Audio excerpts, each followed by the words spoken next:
নমস্কার বন্ধুরা, অনেক দিন থেকে স্কুলের কথা কিছু মনে পড়ছিল, তাই ভাবলাম তোমাদের সাথে কিছু কথা শেয়ার করি।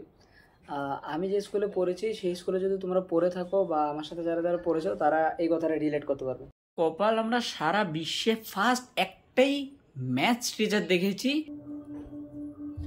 গুড মর্নিং স্টুডেন্টস, সকালে বস। আমি যে স্কুলে পড়েছি তোমরা যদি সেই স্কুলে পড়ে থাকো তোমরা কিন্তু চেনো মানুষটা কি। যখন আমাদের ম্যাথস পিরিয়ড তখন সে ঘুমাতো আর আমাদের গেম পিরিয়ডে এসে ম্যাথস করাতো। দুর্ভাগ্যবশত উনি ছিলেন আমাদের গেমস টিচার। ফুটবলের নামে আমাদেরকে একটা হাফ লিটারের জলের বোতলে আধা জল ভরে দিয়ে দিত, সেটা দিয়ে আমরা খেলতাম, সেটা দিয়ে আমরা খুশি। সেটাও ওনার সহ্য হতো না, এসে পড়তো ক্লাস করাতে। গেমস পিরিয়ডে খেলার জিনিস পাওয়ার জন্য আমাদের আগে আন্দোলন করতে হতো। আমাদের স্কুলে দুজন ম্যামের একটা জোড়ি ছিল, যখন ওনারা একসাথে হাঁটতো তখন দ্য অ্যাকচুয়াল মিনিং অফ 1.5 সেটা বোঝা যেত। আমাদের স্কুলে একজন টিচার 10টা হিটলার মারা যাওয়ার পরে জন্ম হয়েছে। স্কেল, কাঠের স্কেল এইভাবে না স্যার, এইভাবে মারতো। আরে কিছু কিছু স্টুডেন্টসের তাদের টিউশন টিচারের উপর অনেক রাগের কারণটা অনেক ইউনিক, যে একই বেঁচে পড়া আর একই টিউশন টিচারের কাছে পড়া আরেকটা ছেলে তার থেকে কিভাবে বেশি মার্কস পেয়েছে। ওয়াও, এটাকে রাগ বলবো নাকি হিংসা বলবো। অ্যাপ্রক্সিমেটলি আমাদের স্কুল ছাড়ার টাইমে একজন টিচার এসেছিল, ওনার হাইট হবে এতটুক।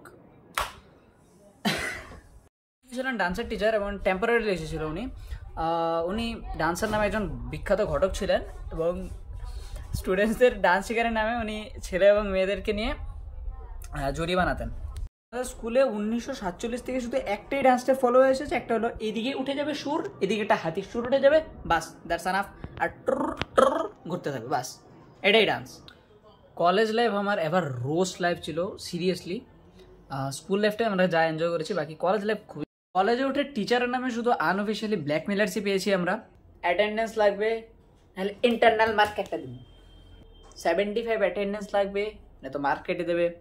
ওনাদের রেসপেক্ট করতে হবে, না মার্ক কেটে দেবে। ডেইলি কলেজে হোমওয়ার্ক করে যেতে হবে। হ্যাঁ, কলেজে হোমওয়ার্ক, নাহলে মার্ক কেটে দেবে। সমস্ত কলেজের ইংলিশ ম্যামরা সবার ক্রাশ হয়, এইটাও সবচেয়ে বড় মিথ্যা কথা ভাই। অসম্ভব, এসে দেখে নে আমাদের কলেজে সেটা সম্ভব না, হতে পারে না, সব তারকা সুন্দরী। জলদি জলদি বাচ্চোं को रोस्ट कर देता हूँ, कूल लगूंगा। হ্যাঁ, কিছু কিছু টিচাররা আছে যারা নিজের ফ্রেন্ড সার্কেলে কুকড হয়ে এসে ভাবে কি স্টুডেন্টদেরকে রোস্ট করে একটু মনে সান্ত্বনা দেবে, আর উনি ভাবে যে ওনাকে আমরা কিছু বলতে পারবো না। না স্যার, আপনি একদমই সেটা ভুল ভাবছেন। বাস আপনাকে এর জন্য রোস্ট করা হয় না যে আপনি শুধু একটাই কাম পারবেন, সেটা হলো মার্কস কেটে দেব, দ্যাটস এনাফ। আর শুধু এই কারণে আপনাকে কিছু বলা হয় না।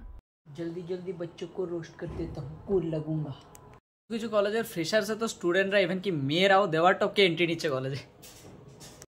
কলেজের অ্যাডমিশন বা ফর্ম ফিল আপের টাইমে অফিস স্টাফসরাও নিজেদেরকে প্রাইম মিনিস্টার বলে ভাবে আর এতটা বিজি দেখায়, মানে সরস্বতী পূজা, লক্ষ্মী পূজাতে তোমরা ব্রাহ্মণও ফ্রি পেতে পারবে, বাট তাদেরকে সেদিন ফ্রি পাওয়া যাবে না, আর ভাওটা তাদের মানে এক্সট্রা। আমাদের কলেজে অফিস স্টাফের নামে একজন ছিল বটল ওপেনার, লম্বা ভাই। ঠিক আছে, হেরাফেরি মুভিতে দেখেছো না তোমরা, সেই একদম সেই হাইট।